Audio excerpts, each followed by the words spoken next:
बिस्मिल्लाहिर्रहमानिर्रहीम। अस्सलाम वालेकुम स्टूडेंट्स। जैसा कि हमारा जो टॉपिक है वो बूलियन एक्सप्रेशन का कंटिन्यू है। इस पे ऑलरेडी हम 2 लेक्चर कर चुके हैं और ये लेक्चर भी इसी का पार्ट है, ठीक है। तो लास्ट मैं रिवाइज़ कर देता हूँ कि जो सबसे पहला हमारा लेक्चर था बूलियन एक्सप्रेशन पे, उसमें हमने कुछ इसकी बेसिक टर्म्स और कुछ डेफिनेशंस वेरिएबल की, लिटरल्स की और कुछ बूलियन एक्सप्रेशन वो हमने देखे थे। उसके बाद सेकंड लेक्चर में हमने इसकी मैथमेटिक्स देखी। जो 12 रूल्स हैं वो देखे, उनमें जो लेंथी थे या जो अंडरस्टैंडेबल नहीं थे उनको हमने प्रूफ किया। उसके बाद डिमॉर्गन्स थ्योरम जो है वो देखे हमने। तो आज जो है, आज एक नई चीज़ जो बूलियन एक्सप्रेशन में है वो हम देखेंगे। तो उसको स्टार्ट करते हैं। All Boolean expressions regardless of their form can be converted into either of two standard forms. जो बूलियन एक्सप्रेशन हैं उनको जो 2 बेसिक स्टैंडर्ड फॉर्म हैं उनमें उनको कन्वर्ट किया जा सकता है। और वो फॉर्म कौन सी हैं और कैसी होती हैं, उनका जो नाम है वो है सम ऑफ प्रोडक्ट्स या इनका दूसरा नाम है मिन टर्म्स। और इसके अल्टरनेट जो दूसरी फॉर्म है वो है प्रोडक्ट ऑफ सम या उसको मैक्स टर्म्स कहते हैं। तो फ़िलहाल ये आपको स्क्रीन पे जस्ट नेम शो हो रहे होंगे। तो इन पे फिर सेपरेट एक एक लेक्चर है। सम ऑफ प्रोडक्ट्स पे आज का लेक्चर हमारा इस पे होगा, ठीक है, सम ऑफ प्रोडक्ट्स पे। इसके बाद जो नेक्स्ट लेक्चर होगा वो प्रोडक्ट ऑफ सम पे होगा। तो इसको डिटेल में आज हम देखते हैं ये क्या है, कैसी टर्म्स इसमें आती हैं और कौन सी एक बूलियन एक्सप्रेशन जिसको हम कह सकते हैं कि ये सम ऑफ प्रोडक्ट है और किसको हम ये कहते हैं कि ये सम ऑफ प्रोडक्ट्स नहीं है। तो standardisation makes the evaluation, simplification and implementation of Boolean expression much more systematic and easier. ये जो सम ऑफ प्रोडक्ट एक स्टैंडर्डाइज फॉर्म है, ये चीज़ों को सिंप्लीफाई, उनकी जो इम्प्लीमेंटेशन है इनको बहुत आसान और इजी बना देता है आपके लिए। अब इनको बड़े आसानी के साथ इनको सोल्व कर सकते हैं। तो सबसे पहले S O P sum of product form इसको देखते हैं। A product term was defined as a term consisting of the product of literals, ठीक है। लिटरल्स स्टार्ट में हमने पढ़े थे, अभी यहाँ पे हिंट भी दिया गया है, वेरिएबल्स और their component complements. When two or more product terms are summed by Boolean addition, the resulting expression is a sum of products. तो जैसे नाम से ही है, ठीक है, ये सम है और किन का सम है, प्रोडक्ट्स का सम है। तो अब प्रोडक्ट्स किन किन की हो सकती है, जैसे ये फॉर एग्ज़ाम्पल आपको 3 एक्सप्रेशन शो किए गए हैं। उसमें सबसे पहले देखें A into B plus A dot B dot C. मतलब कह सकते हैं पहले जो है ए और बी की प्रोडक्ट है और नेक्स्ट जो टर्म है वो ए बी सी की प्रोडक्ट है और इनका सम हो रहा है। इस तरह यहाँ पे 3 जो है प्रोडक्ट्स का सम है। एक टर्म ये है, एक ये है, एक ये है और इसी तरह यहाँ पे भी ऐसे ही है, ठीक है। तो ये कुछ एग्जांपल हैं जो कि S O P standardised form में है। एस ओ पी या मीन टर्म्स, ठीक है। Also an S O P expression can contain a single variable like, इसमें सिंगल वेरिएबल भी हो सकता है, ठीक है। A plus A complement B, C complement plus B, C complement D. तो ये भी एक एस ओ पी का आप कह सकते हैं फॉर्म है। Domain of A Boolean expression. तो ये चीज़ भी नोट करने वाली है कि एक बूलियन एक्सप्रेशन की डोमेन क्या होती है। The domain of a general Boolean expression is the set of variables content in the expression in either complimented और अनकॉम्प्लीमेंटेड फॉर्म। तो इस ये जो चीज़ है आपको मैं समझाता हूँ एक एग्ज़ाम्पल लेके। जैसे हमारे पास ये एक एक्सप्रेशन है A complement B plus A B complement C. तो इसमें जो है is the set of variables A B C. इसमें जो वेरिएबल्स यूज़ हो रहे हैं वो है ए बी और सी। अब जो डोमेन है वो डोमेन आप देखें कि जनरल कोई भी एक बूलियन एक्सप्रेशन है, उसमें उसके जो सेट ऑफ वेरिएबल होते हैं उनको आप डोमेन कहते हैं। अब इस एक्सप्रेशन में डोमेन आप कह सकते हैं इनमें जो वेरिएबल हैं, ए वेरिएबल है, बी है और सी है। इसी तरह truth table for SOP form, तो आप देख सकते हैं कि जो टर्म्स हैं वो क्या हो सकती हैं। लेट्स सपोज एक्स वाई जी आपने वेरिएबल लिए हैं, ठीक है। ये ए बी सी भी हो सकते हैं। तो ये स्टार्ट, जैसे मैंने आपको कहा था कि जो पहला वेरिएबल है उसमें 4 0 4 1, नेक्स्ट में 2 0 2 1, इसी तरह 2 0 2 1 करने हैं। फिर जो थर्ड वेरिएबल है उसकी जो बाइनरी आपने नंबर लेने हैं उसके साथ 0 1 0 1। तो इससे मतलब ये अगर आप अपने माइंड में ये हिंट एक रखते हैं तो आपको जो टेबल ड्रा करना काफ़ी इजी हो जाएगा। तो उसमें देखें सबसे पहले एक्स कॉम्प्लीमेंट, मतलब ये जो हमारे पास है एक्स वाई जी के इक्वल है, और एक्स वाई जी मीन्स अगर एक्स की वैल्यू 1 है तो वो एक्स है।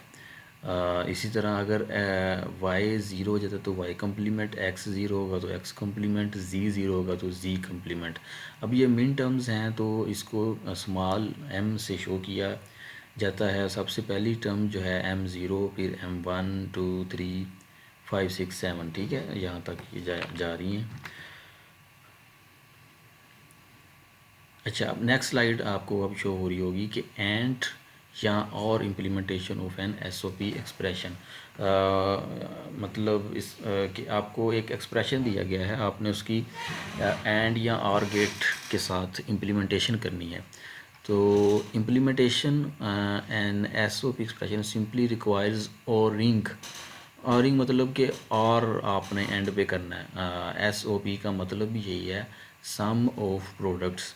तो जो एंड पे आप एक और गेट यूज़ करेंगे जिसमें अपने सारी प्रोडक्ट्स को सम करना है, जो आप एंड गेट से एज आउटपुट लेते हैं।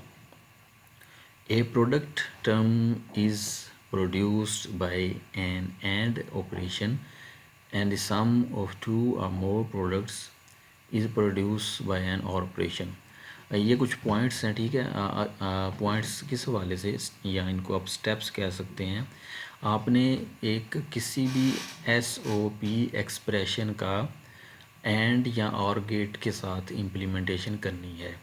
Therefore an SOP expression can be implemented by AND or logic in which the output of a number of AND gate connect to the inputs of AN OR gate। वही बात, ठीक है, जो मैंने आपको पहले कही थी कि सम ऑफ प्रोडक्ट जैसे है, एंड पे आपने सारी टर्म्स को सम करना है तो आपको एक और गेट चाहिए होता है वहाँ पे। अब यहाँ पे देखें एक एक्सप्रेशन आपके पास, ये A B plus B C D plus A C, ये एक्सप्रेशन है। आउटपुट इसकी एक्स के इक्वल है, तो आपने इसकी एंड और गेट के साथ इम्प्लीमेंटेशन करनी है। तो सबसे पहले देखें आप ए बी से स्टार्ट होंगे। ए बी जो है क्योंकि प्रोडक्ट हो रही है तो वहाँ पे हम एंड गेट यूज़ करेंगे। इसी तरह बी सी डी में भी प्रोडक्ट हो रही है, एंड गेट यूज़ करेंगे। और ए और सी ये भी हम एंड गेट यूज़ करेंगे। अब हमने सारी इनपुट्स ले ली और जो अब आउटपुट्स हैं वो ऐड हो रही हैं, ये देखें, ठीक है। आउटपुट्स तीनों की आउटपुट जो है वो आपस में ऐड हो रही हैं। तो ऐड कैसे हम कर सकते हैं ये हमने बड़ी डिटेल में पढ़ा प्रीवियस लेक्चर में। तो एक और गेट यहाँ पे यूज़ करेंगे और ये तीनों एक्सप्रेशंस की जो आउटपुट है वो ऑर गेट की अब इनपुट होगी। और ये जो फाइनल आउटपुट आ रही है ये एक्स है अब आपके पास। तो इस तरह आप जो है ये एंड या और गेट इम्प्लीमेंटेशन भी कर सकते हैं। अब नैंड नैंड इम्प्लीमेंटेशन, ठीक है, ये कैसे हो सकती है? इसमें क्या होता है कि NAND gates can be use to implement an S O P expression. Previous हमने ये पढ़ा कि एंड या और गेट जो है वो यूज़ होते हैं, बट इसके अलावा यहाँ पे नैंड गेट भी यूज़ हो सकता है। Using only nand gate an and or function can be accomplished. Nand gate को यूज़ करते हुए एंड या और गेट का जो फंक्शन है वो पूरा किया जा सकता है, क्योंकि नैंड गेट हमने स्टार्ट में पढ़ा ये ऐसा गेट है जिससे आप कोई भी गेट जो हमारे बेसिक हैं या दूसरे सारे लॉजिक्स हैं वो नैंड गेट से हम इम्प्लीमेंट कर सकते हैं। तो इसलिए नैंड गेट को एज ए यूनिवर्सल गेट भी कहा जाता है। First level of NAND gate feed into a NAND gate that act as a negative OR। NAND gate में जो फर्स्ट लेवल है, मतलब जो सारी प्रोडक्ट्स हैं वो दोबारा फीड की जाती हैं NAND गेट को ही, जो कि लगा कैसे होता है नेगेटिव OR के हवाले से। तो अभी नेक्स्ट एग्जांपल में देखते हैं, आपको वो भी क्लियर हो जाएगा। सेम वही एक्सप्रेशन है, ठीक है। यहाँ पे ये देखें, ये अब नैंड गेट है। नैंड गेट का क्या सिंबल है कि उसके आगे नॉट एक लगा होता है।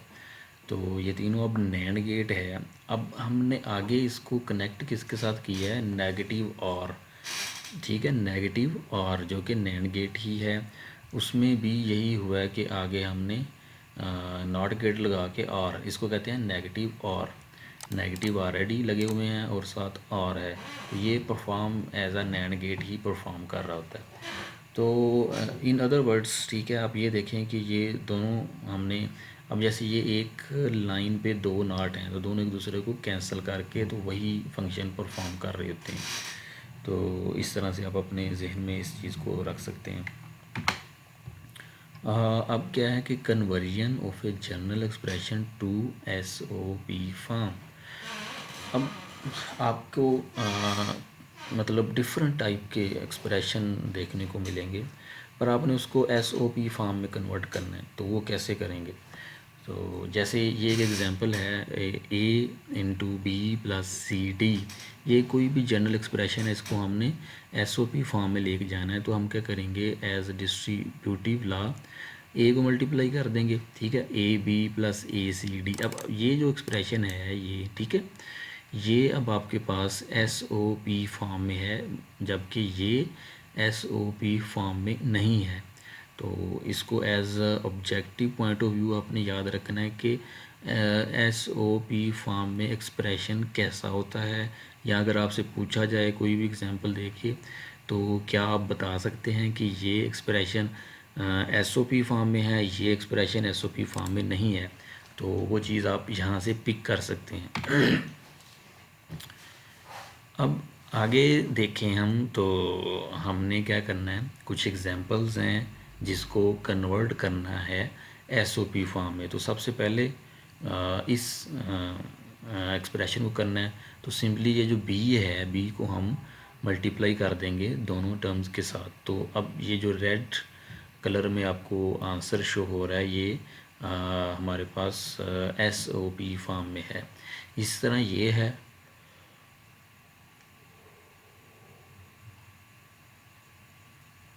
ठीक है, ये आपकी स्क्रीन पे सेकंड एग्जांपल शो हो रही है।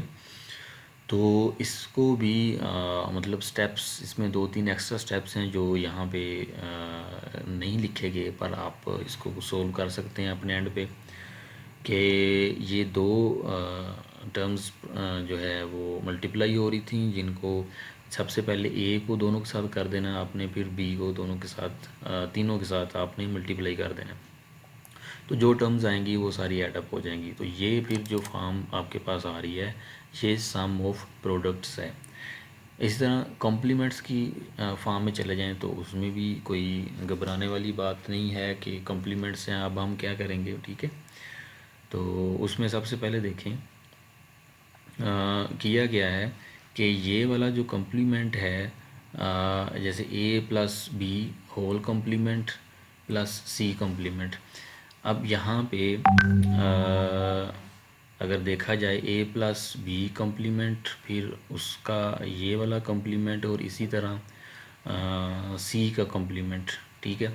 तो अब ये इस तरह से इसको किया गया है कि सी इंटू सी कॉम्प्लीमेंट। अगर आप वो रूल देखें जो 12 रूल आपने किए थे, तो उसमें एक चीज़ 1 के इक्वल थी, ठीक है, 1 या 0 के इक्वल थी।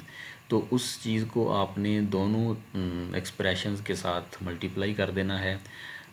यहाँ पे वो मल्टीप्लाई हो जाएगी, जबकि अगर आप इधर करेंगे तो वो ज़ीरो हो जाएगा। ये फिर ये वाला जो पोर्शन है या ये वाला जो पार्ट है वो ज़ीरो हो जाएगा, जबकि यहाँ पे वो चीज़ जो है आपकी मल्टीप्लाई हो जाएगी। तो उसको आप देखें मज़ीद, ये दो कम्प्लीमेंट खुद ही कट जाएंगे, फिर सी कम्प्लीमेंट रह जाएगा, तो वो अपने साथ उसको मल्टीप्लाई कर देना। तो ये जो फाइनल टर्म इसकी आई है, ये अब क्या है आपके पास, सम ऑफ प्रोडक्ट्स है। तो इसी तरह एक आपका टास्क है, ठीक है। टास्क जो हैं फ़िलहाल आप नोट करते जाएं। ये आपने वीक के एंड पे जो है वो सबमिट करवाने हैं। सबमिट का आपको तरीक़ेकार पता है कैसे करवाने हैं। तो ये कोई स्टूडेंट नोट कर ले, या दोनों सेक्शन के जो CR हैं, ठीक है, वो नोट कर सकते हैं कि ये प्रॉब्लम है। इसको आपने SOP form, sum of product form में कन्वर्ट करना है। तो फ़िलहाल ये टास्क नोट करें। जिस तरह लेक्चर के दौरान अभी हमारा सेकंड भी थर्ड भी इस वीक में लेक्चर आएगा, तो जितने वो टास्क होंगे सारे आपने इकट्ठे सोल्व करके तो वो सबमिट करवा देने हैं। तो आगे चलते हैं। आगे क्या है कि standard SOP form, SOP expression in which sum of product sums do not contain some of the variables in the domain of the expression. ये आपको एग्जांपल के ज़रिए मैं समझाता हूँ। अब जैसे ये देखें, आपके पास A complement B and C complement plus A B complement D plus A complement B C complement D। अब जो डोमेन जो बनती है इस एक्सप्रेशन की, वो ज़ाहिरी बात है जो वेरिएबल हैं उसमें A B C D ये है। Complete set of variable in the domain is not represented in the first two terms of the expression। मतलब ये और ये जो एक्सप्रेशन है इसमें कंप्लीट जो डोमेन है वो ज़ाहिर नहीं हो रही, वो नहीं है इसमें।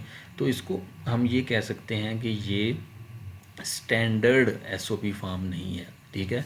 एक सिंपल SOP फॉर्म है और एक है स्टैंडर्ड SOP फॉर्म। तो स्टैंडर्ड SOP फॉर्म का क्या क्राइटेरिया है कि उसके हर टर्म में, ठीक है, ये एक्सप्रेशन होता है फुल, और ये एक एक टर्म है, ठीक है। तो उसकी हर टर्म में डोमेन फुलफ़िल होनी चाहिए उसकी। तो अब ये जो D या D कॉम्प्लीमेंट जो है फर्स्ट टर्म में मिसिंग है, और सेकंड में क्या मिसिंग है, C या C complement. A standard SOP expression is one in which all the variables in the domain appear in each product term in the expression।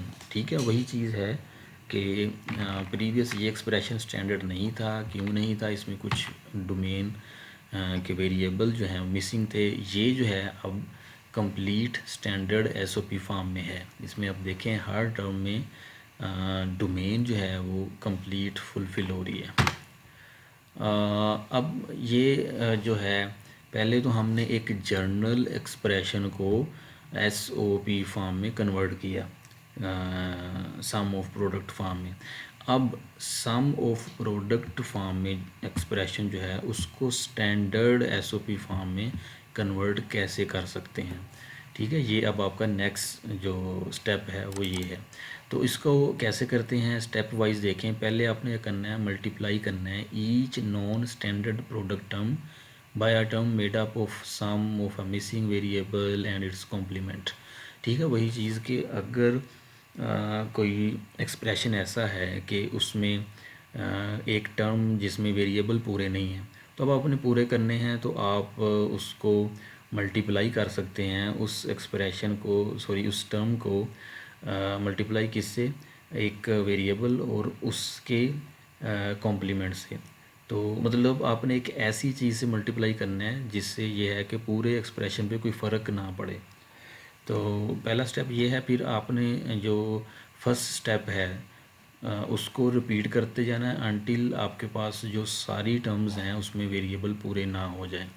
तो इसको एग्जांपल के साथ करेंगे तो मज़ीद आपको क्लियर हो जाएगा ये चीज़।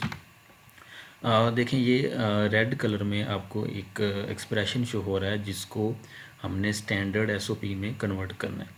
तो सबसे पहले इसमें देखें कि क्या चीज़ मिसिंग है। पहले में देखें डी या डी कॉम्प्लीमेंट मिसिंग है, तो दूसरे में देखें सी और डी दोनों मिसिंग है, जबकि थर्ड वाला जो है वो कंप्लीट है, उसको हमने नहीं छेड़ना।